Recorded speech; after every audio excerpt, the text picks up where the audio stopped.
These headphones are almost 4 years old, yet they are still one of the most searched up headphones on the internet. I am of course talking about the Sony WH-1000XM4, which was Sony's former flagship noise-canceling headphones back in 2020. However, even now in 2024, Sony is still selling new stock of the XM4, which raises a few questions. What about these headphones still make them a good choice today? And what parts of these headphones are stuck in the past? And most importantly, should you buy yesterday's flagship today? Well, I've actually been daily driving these headphones for a few weeks now. And in this video, I'm going to be sharing 3 big reasons why you might want to consider buying these headphones today. But I'll also share some reasons why you may want to just look at some newer headphones instead. All right, let's start with the good. So one of the hallmarks of a great pair of headphones is how well they're supported via software over time. I'm very happy to report that with the XM4s, these have great app support even today. Through the Sony Headphones Connect app, you get access to essential features like firmware updates, and you also get many customization options.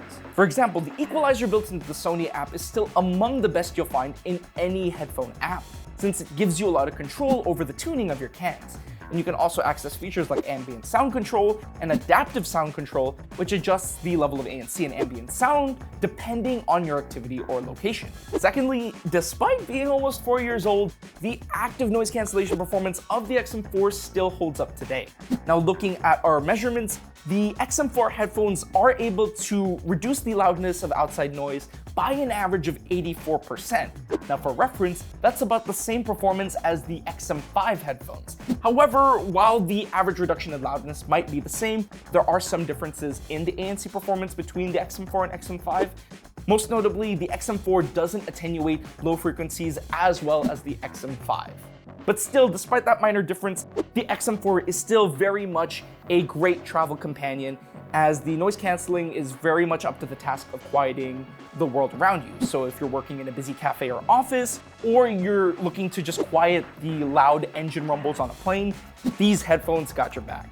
Third, and most importantly, the sound quality of these headphones absolutely holds up to today's standards. Now, looking at our chart, you can even see that the Sony WH-1000XM4 aligns relatively closely with our preference curve, which is a measurement of what we think sounds good to most people. Basically, the closer our frequency response is to our preference curve, the more likely you are to enjoy the sound of said audio product. Now, it's not perfect though. There are some deviations between the XM4's frequency response and our preference curve. For example, the bass is slightly overemphasized by about 5 decibels, which could make drums and synths and EDM songs sound a bit too loud.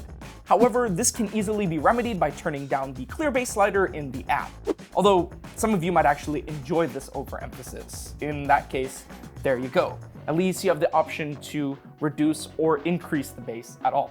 Now, there is also an overemphasis in the treble frequencies between 3 and 10 kilohertz, which could make cymbals, hi-hats, and sibilant noises sound a bit too shrill and uncomfortable during long periods. However, again, just like with the bass, you can just go into the in-app EQ and compensate for this. Personally, I didn't actually mind this treble overemphasis, since it actually helps increase the sound of room effects like reverb, which helps emphasize the illusion of 3D space within the headphones. And as somebody who is a big fan of spatial formats like Dolby Atmos and Apple Spatial Audio, I did enjoy this kind of increased illusion of 3D space. Oh, by the way, these headphones also support Sony 360 Reality Audio, so that's also really great for a pair of near 4-year-old headphones. And beyond frequency response, I also noticed that while listening to orchestral music, these headphones have a surprisingly wide stereo image, which I thought was great because it meant that when I'm listening to an orchestral piece, I could easily discern the different string sections within an orchestra. Now, looking at our results from the Head Acoustics Multi-Dimensional Audio Quality Score, our virtual panel of listeners rated the Sony WH-1000XM4 with an overall score of 4 on a 1 to 5 scale. Now, sure, it's a lower overall score than the XM5s, but I will say that the XM4s did score higher than its successor when it came to immersiveness. But based on these results, it's safe to say that you will likely enjoy the sound of these headphones right out of the box. And the fact that these headphones are nearing 4 years old, I am impressed with how well these headphones measure today. Now, before you hop onto Amazon and hit checkout, I have to tell you, it's not all good news with these headphones. After all, they were made in 2020, and there are some aspects about them that could be a deal breaker for some of you. But before before I get into that, I would love it if you guys would like, subscribe, and let us know down below what you want to see more of. Do you want more years later reviews like this? Let us know down below. Alright, the first potential deal breaker with the Sony XM4 headphones has to be the design. Now, before you come at me in the comments, let me clear the air here. The design of these headphones isn't bad by any means. I actually quite like them. In fact, I really love that they can fold up and you can just throw them into a bag. The XM5 headphones don't even fold up like this anymore. But I did notice that the ear cups on the XM4 are a bit smaller and shallower than those of the XM5 headphones and even the Sonos Ace, AirPods Max, and Bose QuietComfort headphones. Now, this could be a problem if you have a bigger head or larger ears, as you might find it challenging to get a proper fit.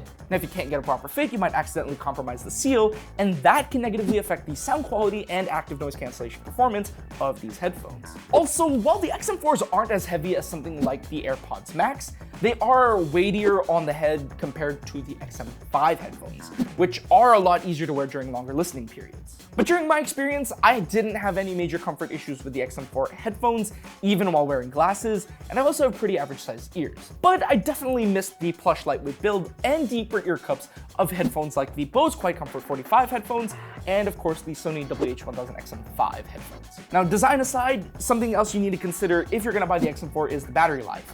Now, at launch, Sony claimed that the XM4 headphones would last 30 hours on a single charge with ANC enabled. However, our testing showed that the headphones lasted closer to 19 hours and 59 minutes. For reference, that's an hour less than the AirPods Max, and well behind the likes of newer flagships from Sony, Bose, and even newcomer Sonos. Now, 20 hours isn't a terrible runtime for ANC headphones, but it does mean you'll probably have to charge these headphones a few times a week. If you travel a lot or you just forget to charge your headphones regularly, then the XM4 headphones may not be the ideal choice in terms of battery life. However, for most, I think you're going to be fine with the battery life of the XM4, just remember to charge them. Lastly, when it comes to connection options, the Sony WH-1000XM4 is quite stuck in the past.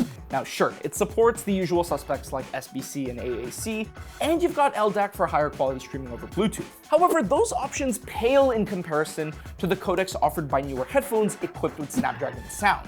The XM4 headphones miss out on the aptX lossless codec, which should provide you with near CD-like audio quality over Bluetooth. It's also worth noting that the XM4 headphones also lack USB-C audio, but fortunately there is a 3.5mm headphone jack for wired listening, which I still think is a nice touch even today. Although quite honestly, I don't think most people are gonna hear much of a difference anyway between streaming through LDAC and streaming through aptX lossless, but I thought it was worth pointing out the codec limitations since that does matter to some people. Now, almost 4 years later and counting, is the Sony WH-1000XM4 still worth buying? Well, if you really want to save money and you're willing to look past some of the limitations like the older Bluetooth codecs, shorter battery life, and slightly smaller ear cups, and you're willing to wait for a sale price, then yes, the Sony XM4 headphones are still very much worthy of considering today. Just please wait for a sale though, because I don't think these are going to be worth it at retail price, but if you could snag it for what, like $300 or less, yeah, then the XM4s are a good deal. However, as we discussed, these headphones are not perfect, and if you do want headphones with better noise canceling performance, better sound quality, and support for higher quality Bluetooth codecs, then you might be interested in the newer Sony WH-1000XM5 or even the Bose QuietComfort Ultra headphones, which actually have Snapdragon sound. And if you want to learn more about those headphones, then make sure to check out our video review right here.